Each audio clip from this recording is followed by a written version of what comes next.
Oke guys, balik lagi bersama aku Rizky. Jadi di sini kita akan membuat build hack PC ya guys ya. Jadi kita buat dulu ini 1, 2, 3, 4. Sebenarnya ini nggak penting ya, cuma buat ya gimana lah. Letakkan ini, setelah itu ini,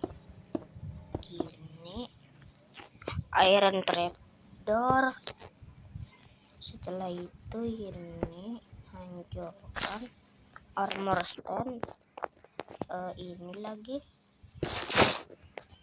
Jadi setelah itu letakkan ini, lalu tinggal gini.